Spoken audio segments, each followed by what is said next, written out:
Hello, my name is Maggie Brown, and I'm here to tell you about my amazing African vacation. We first went to Pittsburgh International Airport to catch our first flight to our first destination in Africa.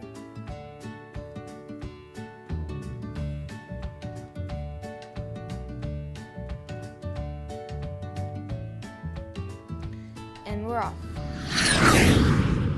My first destination was 8,081 miles away in Cape Town, South Africa.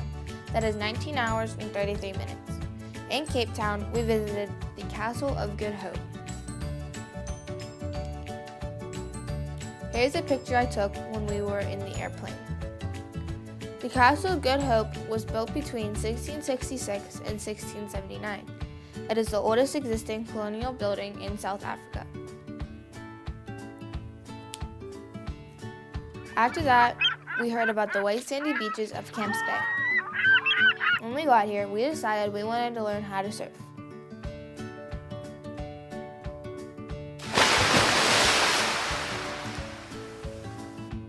Then, we took an aerial cable with an amazing view to the top of Table Mountain.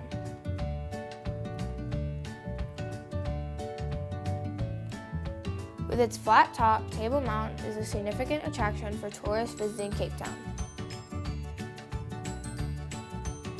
In the evening, I left the group to see Cape Town Stadium. This stadium was built for the 2010 FIFA World Cup.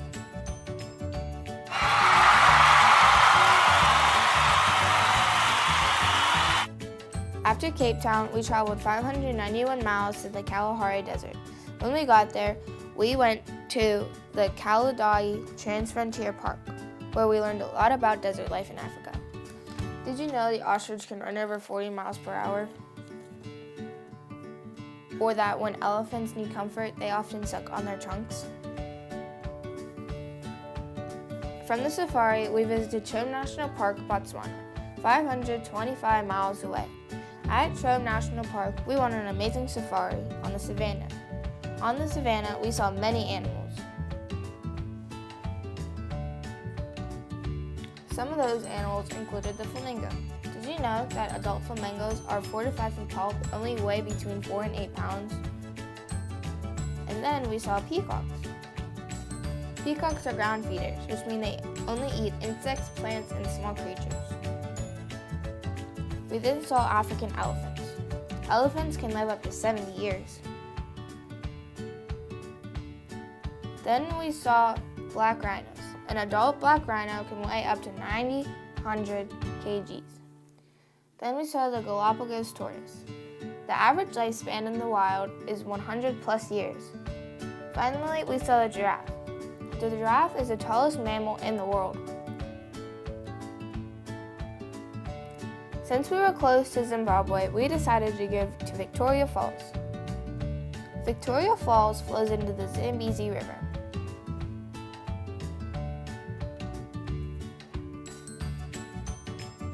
At the falls, we decided to go bungee jumping and whitewater rafting in the Zambezi River. Next, we got on the Queen cruise ship and traveled up the Zambezi River through Malawi,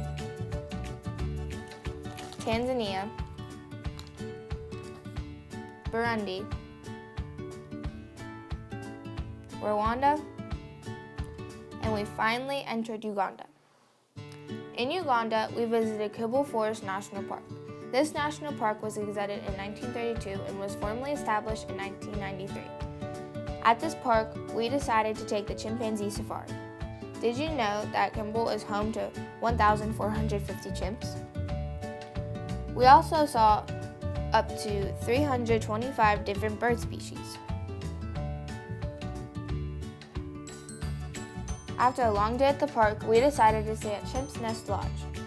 In the morning, we traveled to Kenya, Nairobi to see how people in Africa lived. I learned that 42% of its 44 million population is below the poverty line. I also learned that the Horn of Africa drought left 3.75 Kenyans in need of humanitarian assistance. Then we did something pretty dangerous and continued to Mogadishu, Somalia. Mogadishu is a major battleground, which is why visitors are warned not to go. Although there was not a lot of things to do, we decided to visit the historical landmark of Somalia, the Taladahi Jaldrika Dalsun. Sadly, our final stop was to Timbuktu, Mali, to see the priceless historical architecture that Timbuktu is known for. While we were here, we went to the world-famous Djibouti Mosque. This famous learning center in Mali was built in 1327, mostly built out of limestone blocks and rendered with mud. Sadly, it was time to go home. My overall trip was 20,263 miles. I hope you enjoyed learning about my African vacation.